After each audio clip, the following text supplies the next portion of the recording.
Welcome back. This is Bonita Creek RC, and today we're going to be working on my Ultra4 SCX24 crawler. I put some stock SCX24 C10 links on it because I didn't know what wheelbase I wanted, and I wanted to get a little bit longer because the rear shocks are bottoming out and it's a little higher in the rear than I want, and I want to have some springs on it in the rear. So I'm going to switch to deadbolt rear, and I'm going to use some Injora stainless steel links. I have some on the front uppers, those are the same.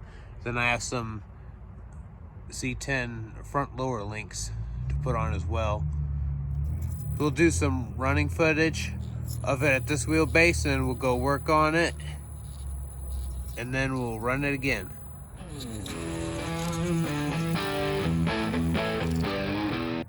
Here we'll go straight up this line, and I'm going to do no steering.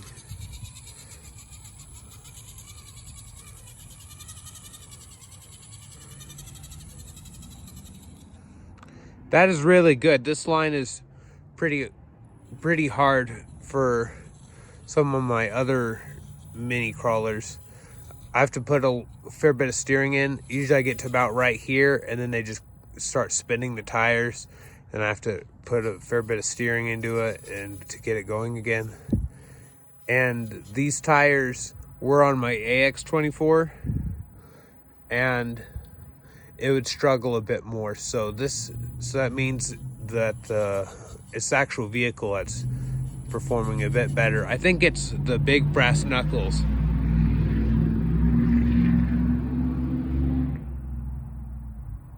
That truck sounded good. Yeah, I just don't really like how the rear end is behaving with the shocks fully collapsed. And I think with a little more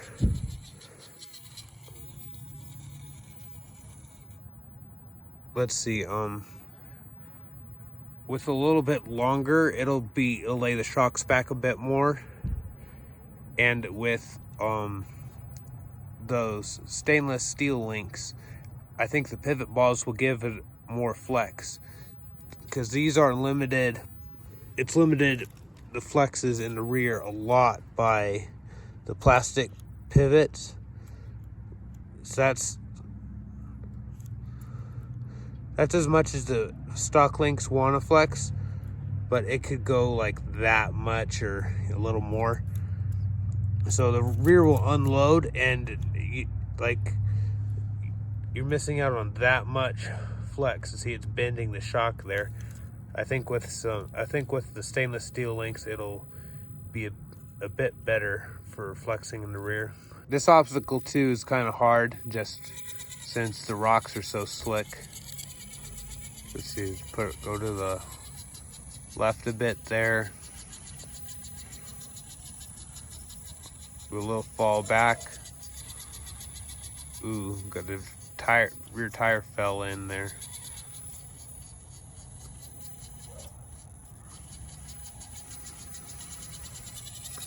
There we go. I had to give it just a hair bit more throttle with the right steering input. So let's see, you can go right up over the top. Oh, the boat sides just slid it right over into the valley there. Oh, the servo wasn't happy. Uh-oh.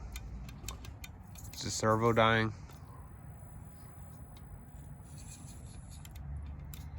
I don't have steering. Maybe the battery's dying, I don't know.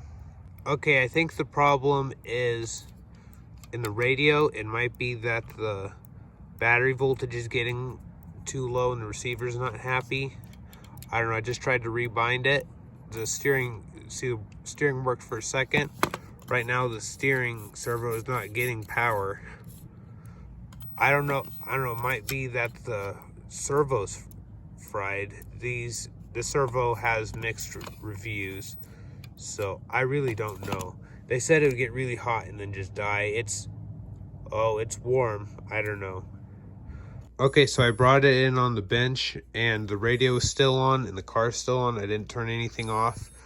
And now the ESC is beeping because the radio is not connected. So I think it's in the radio or receiver. I'm thinking receiver. I took it apart and that computer board looks pretty cheapy. I don't know what the deal is. But you're gonna know sooner than I do. There's no time in YouTube. Well, I'm just gonna go try and charge the battery because that's pretty easy to do. And then I will try and do it again. I don't know. It seems like it's not working at all now. Well, it's off, but I couldn't get them to rebind. So I'm gonna have to look through the instructions and try and rebind it. But this is just a 400 pack and I did run it for a little while. I don't know how quick or how long the runtime will be on a 400. So that's a very cheapy lipo. So I don't know. Like a better lipo would get have a bit better run time just because of the quality. But I think that's it for the running footage of it driving though, because I really want to get the links mounted up.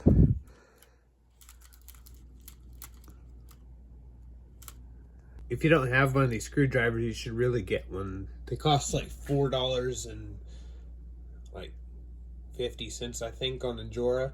The 0.05 inch X drive. It's a very high quality tip, and they fit it right in, and you can hold a screw on the end. Nice tight fit, and it's worth it just not to be spinning a Allen around all the time. I just had an Allen and I just kind of moved around like that for like 10 months. I just did that, and then I saw this and it's like $4 and it's like, wait, I went all that time just using a little Allen, just doing that.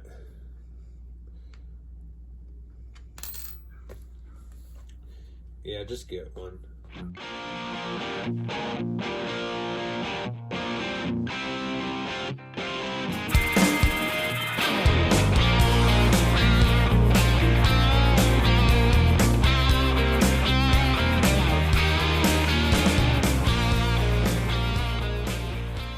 Here's the deadbolt rear links. They're a bit longer. Let's see. They'll be about that much longer, and then with the ends, they'll be longer than this. But what I haven't decided is which end I'm going to run the high clearance on, because you can either do the high clearance so that they come down like this and have more belly and then go out to the axle, or you can have it so that the bend is near the axle, so that way you get more ground clearance the whole way, or you get more belly clearance and then have it slide out to the axle. I'm not sure yet, and I may even bend the links like right here and make double bend rear links. I don't know. I'm just gonna have to see how the room is looking in there, but for the link separation.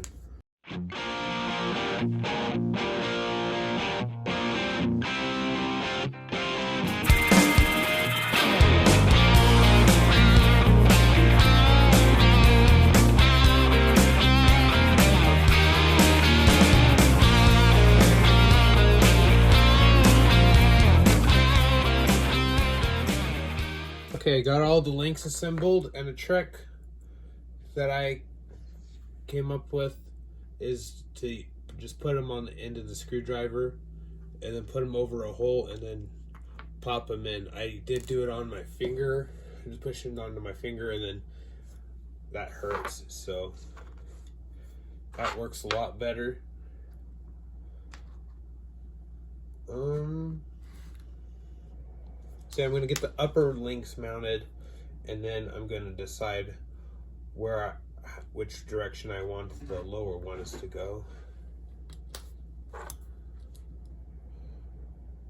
So let's see. Just making sure I got them straight, yeah.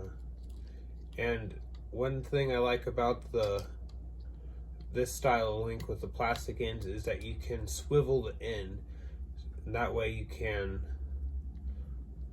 adjust it a little bit to get the most flex, because sometimes it hits, like one end hits the end of the range of motion of the pivot ball before the other end does, and then in that case you can adjust, you can swivel the one end a little bit more so that they have equal play, so they both hit the same time going either way, and it loosens up the suspension and gives it better flex.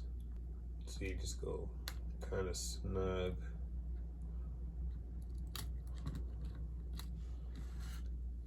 I'm just going to mount them to the skid before I put them in the axle there.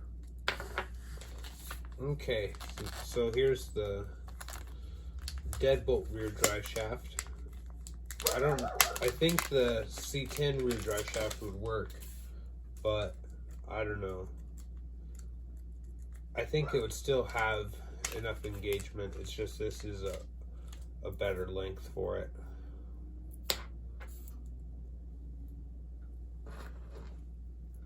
Oh yeah, there's a good difference there.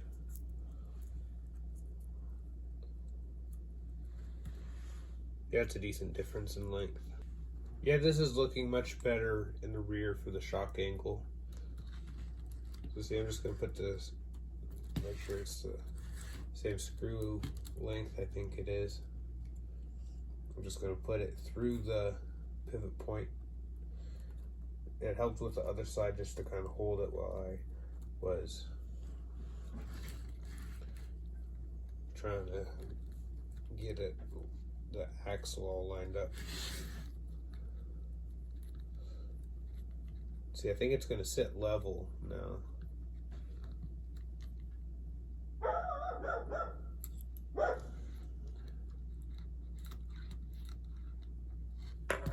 Ooh. The shocks are kind of binding a bit on the top of the housing there.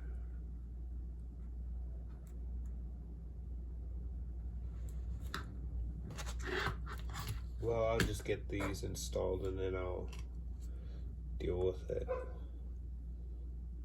I'm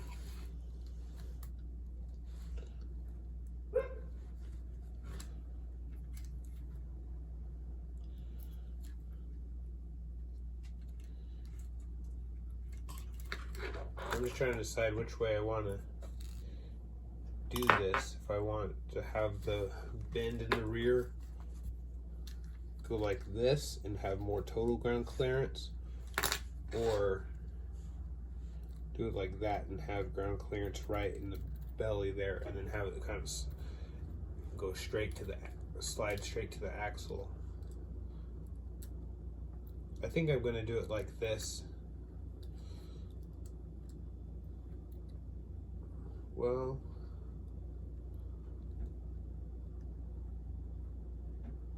I don't think I'm not having any, I don't think I'm going to have any drive shaft interference, so I'll try that. I'm going to do it with the bend towards the skid.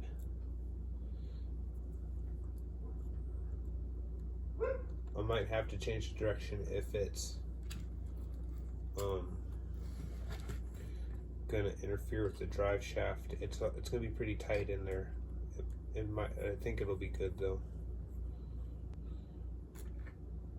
I might just mount the shocks upside down. I think I can do that.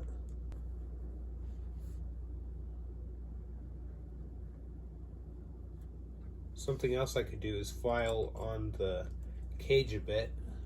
That might give it a little better clearance, but I don't know.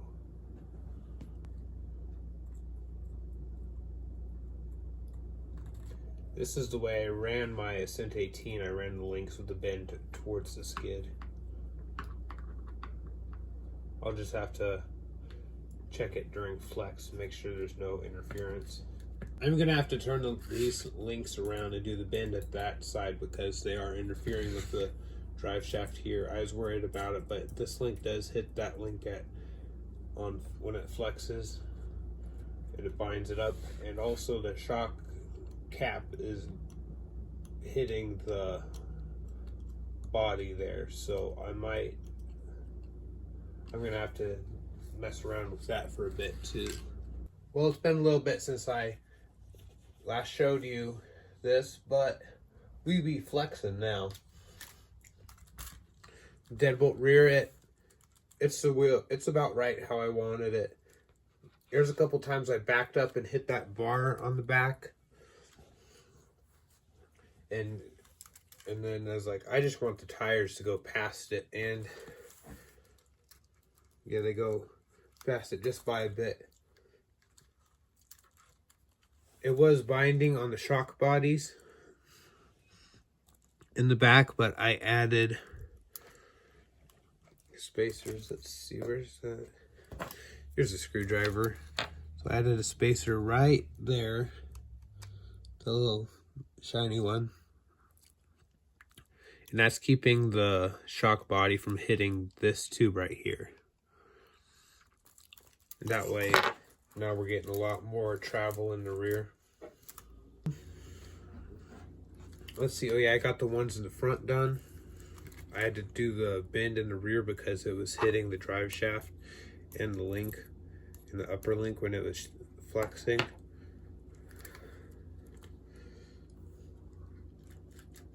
It does have a bit of play in it side to side in the rear, but that's fine. I don't think that has much effect on performance.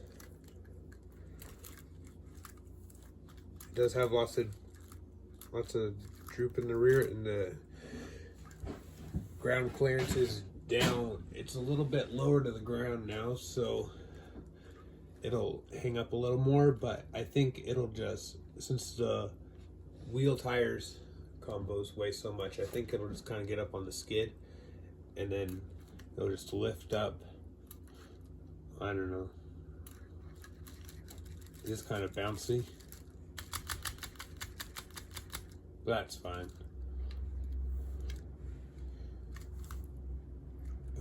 I added some spacers to the front shocks also, and that loosened up the front suspension. The shocks were hitting the sides here.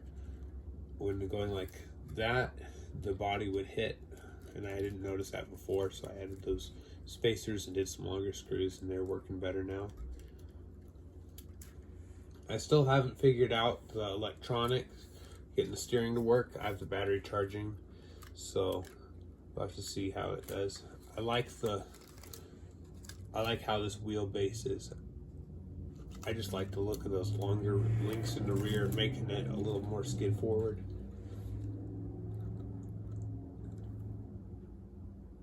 That'd be cool if they designed this chassis with an angled skid. That's the next thing I need to, for the next rig I build, I need to do something with an angled skid, because that's cool and that improves breakover a lot. So we got tons of flex now.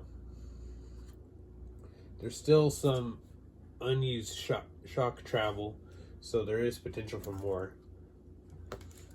The shocks are still hitting the sides a bit. I need to add a little more spacer or file down on the tube right there where they hit. I could do that also. I don't know.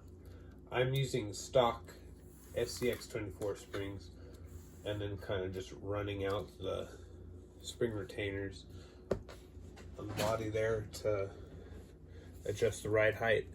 They're just a bit softer than their softest springs. These were a little too stiff, and since they were long, since they're the longer, they don't give you as much adjustment, because the ring is already up at the top and you can't make it softer. So I just thought these would work a little bit better, and so far they're doing pretty good, but I still have some more tuning to do. let's see, I don't know if you can see it, but it kind of swivels the axles a bit when the body moves. You can see it from straight above. You might be able to see the front axle moving a bit, but so the front axle just kind of swivels a bit. That might be from a, I don't know. I don't really know what that's from. Probably just a ridiculously long travel. Well, these plastic links can go back to rotting in the bin.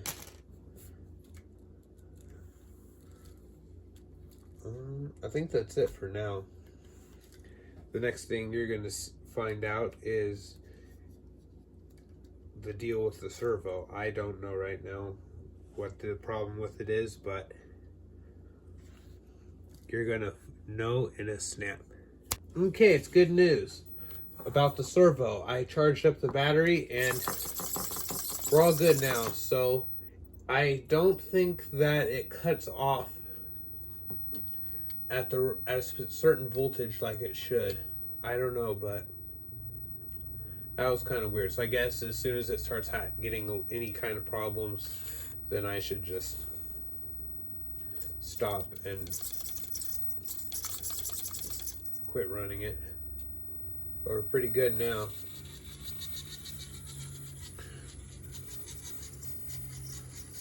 Is it gonna climb up that? No. There's not much traction at all on the mica.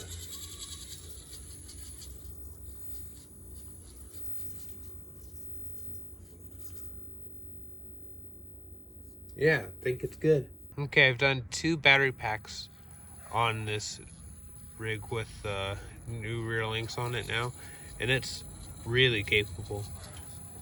I think it's kind of a belly dragger build, but see, no steering, just a tiny bit of hesitation.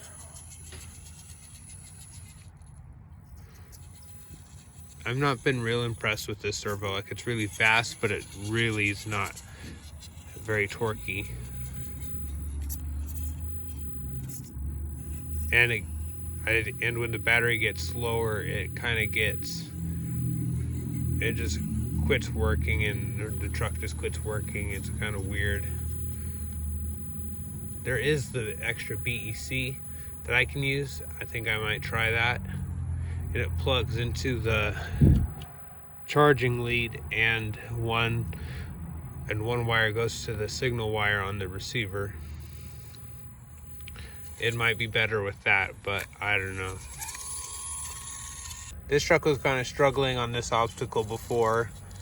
I couldn't get it, but with a little bit longer wheelbase, it just pulls right up it without any wheel slip at all. Before, it would kind of just bounce off, and I'd have to use high throttle to try and get it close. That was the only thing that was kind of working, but then it would just kind of bounce off to the side. So let's see, drop off the edge here and cross over. The KV is a little too high for this, I think. I don't think it has enough gear reduction for the KV. So I did order some 33% underdrive injora gears. I'm going to put that in the rear, and I'm going to put the 14% underdrive that came with the axles in the front. And then it should give me a little bit more overdrive and more overall gear reduction, and I think it should be good then. But it's weird because it's not overly fast. It's just, for some reason, this outrunner system isn't quite enough power. Doesn't have enough torque. There it was hitting the link. That's one problem this one has, is it hits the link and then just stops the motor.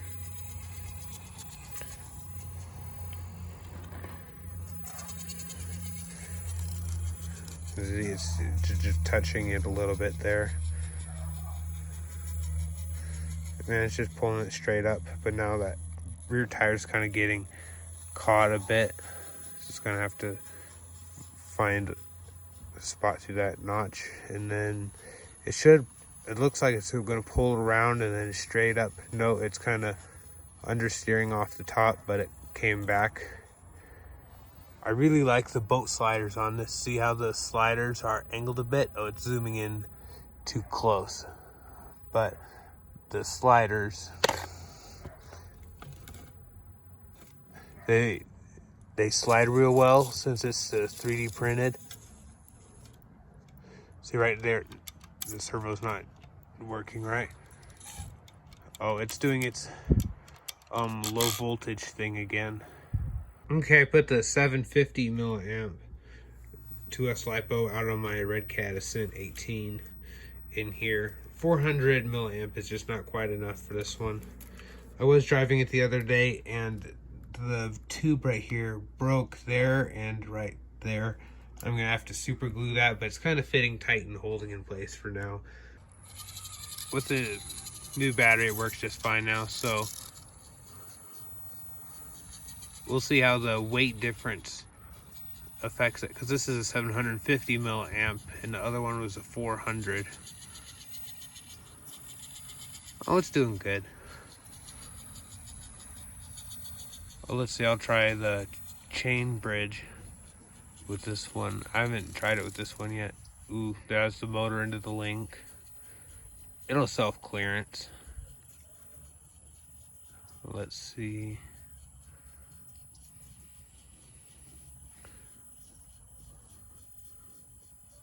I'll kind of bridge that gap pretty good. Often the back tire will fall in there and then it'll just get caught and then just flip the vehicle back if you're not careful.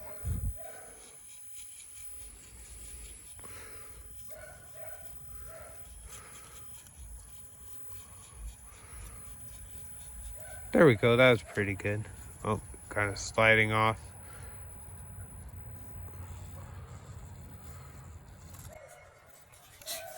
So, it did pretty good going up this also. Let's see. Nope. Went off the edge there.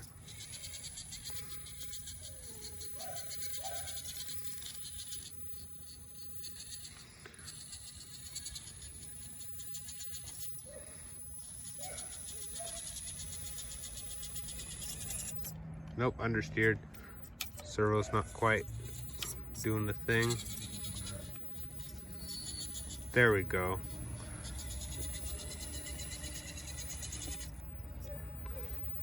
See here, it's hitting the skid and it just slides. We got the rear links hooked pretty good on there. See, it's good now.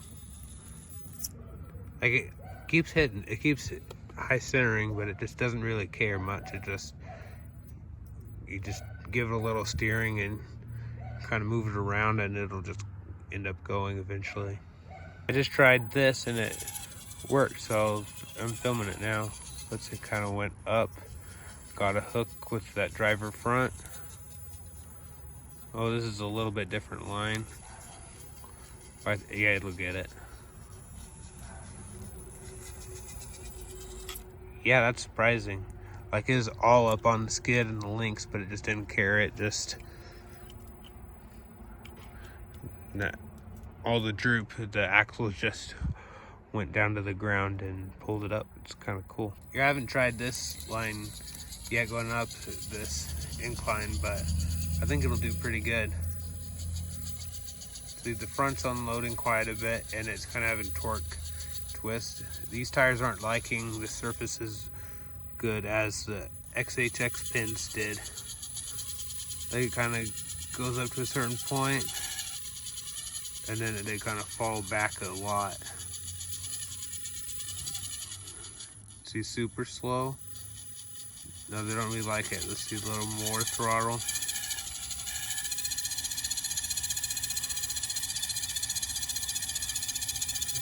Let's see, it's kind of liking being up against the edge there. No, the tires just aren't having it.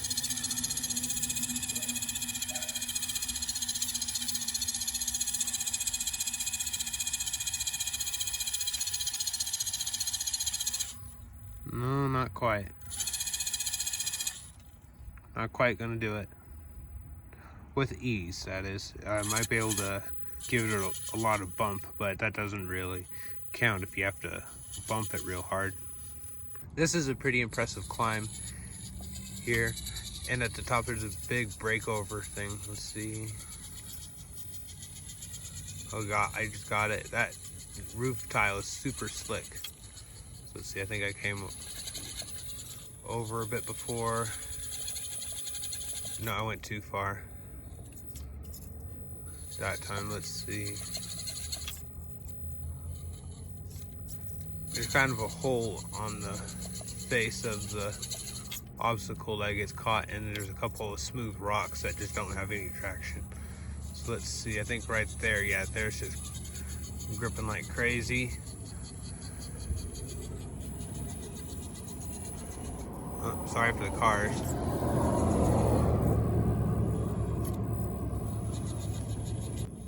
Okay, so let's see. Kind of tricky because the rocks are so smooth right there. Oh, I'm understeering off the edge. There we go. Straight, nope, it pushed over. So I could put a little steering against it. Nope, it's starting to understeer. Put steering into it earlier. It can go around the other side, but I want to be over there to catch it just in case. So let's see. There we go. I didn't think it could do this at first, but it's pretty impressive. It just slides the belly over, and then the tires just go down to meet the ground with all of the droop, and then it just keeps going. I haven't tried any of the other vehicles on that line yet. I just made that the other day, so I don't know what the other performance would be. I think the Ascent 18 might make it. It does, but one thing that it does is when it high centers, it gets stuck, and then it kind of struggles for a little while. And the other two don't really do that well high centering, so I don't know how they'll do. And it went up the waterfall the first time I tried it. It's just really impressive. I bet it's the long wheelbase and then the big brass knuckles and the steering angle that did it the most. Let's see, I'll try and do it one-handed. It's kind of tricky, but it always works better driving two-handed because you can't always get full lock steering both ways driving one-handed. So far as it's gone up that, it's done it better than any of the other vehicles I have. Man, there's a lot of vehicles driving by.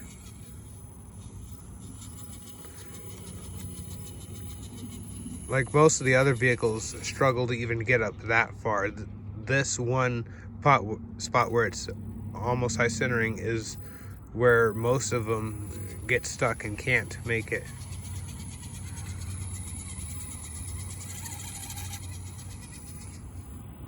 Another car. So, and then right here, it's kind of bellying up on the links. Ooh, it got unhappy there.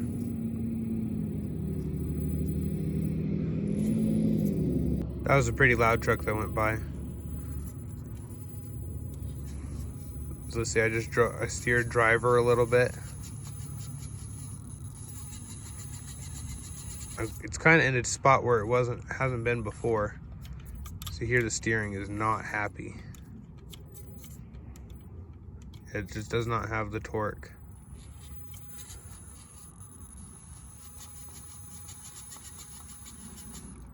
Okay, it's a little too far to the left than when it was happy when it made it real easy.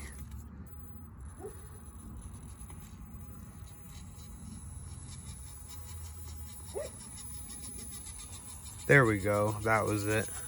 Now I just go full lock driver and wait for the tires to grab, and then it just goes right up it. This is a pretty busy road right behind there, and I stopped every time a vehicle went by just for the audio so it'd sound better. Here comes another one. I also did this line pretty easy. It was kind of, you had to get it just right with the AX24.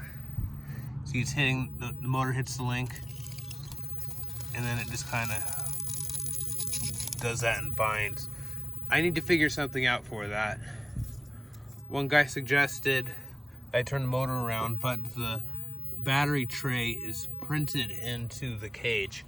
There is a separate piece that I have stuck down to that main battery tray, but I was going to do a brush system and with a normal rear facing motor, but it would not fit. It needed a front motor mount, so that's why I went brushless. So I'm gonna have to figure out something kind of like that.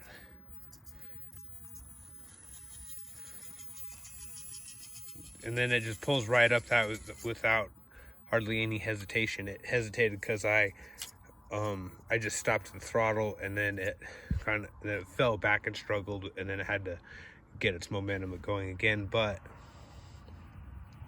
if I had kept in it, it would have gone up without any hesitation. I'm gonna try this line here. I tried it with the stock C10 rear links, and it didn't quite have enough reach to get up and get a hook. Ooh, that was a nice hook right there. See, I need a little more steering. Oh, I didn't get the steering back fast enough since I'm driving one-handed. So I'll just go to the passenger side there. Nice. Those are some big holes that it's trying to drive through. The whole tire would fall in. Only my Ascent 18 has also made that line. None of my other vehicles have.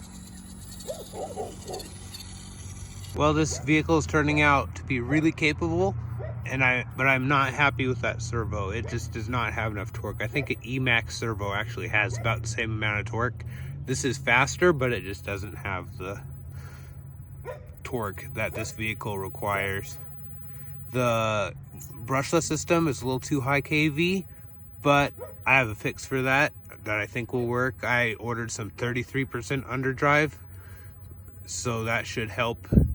It'll bring the overall gear reduction down. So I'll put the 14% underdrive that came with the axles. That is it. I put in the rear. I'm going to put that into the front, and that'll bring the whole speed of the vehicle down. And it also give me more overdrive, so it should perform a little better. So I think that should fix some of the problems it has with cogging. It is a pretty small little outrunner. Suspension tuning, I don't think there's much else I need to do for right now. It's working pretty good. I'm not going to use these wheels on this vehicle, I don't think. I'm going to put these back on my AX24, but I have some other wheels that I already have I'm going to put on here. I'm going to keep these Swamp Claws on here, and then I ordered some Little Guy Racing parts, black 63mm black labels that I'm going to put on my AX24, because I feel like that these tires were a little too stiff for that light vehicle.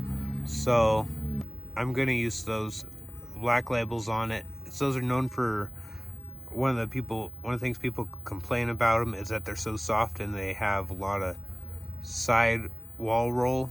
They're just mush over. So I think the stock foams will be just about right for that lighter rig. I don't know, and these tires just seem to work better for this vehicle than they did on the other one. So I may change stuff because I can. I just swap stuff around to where they both perform their best.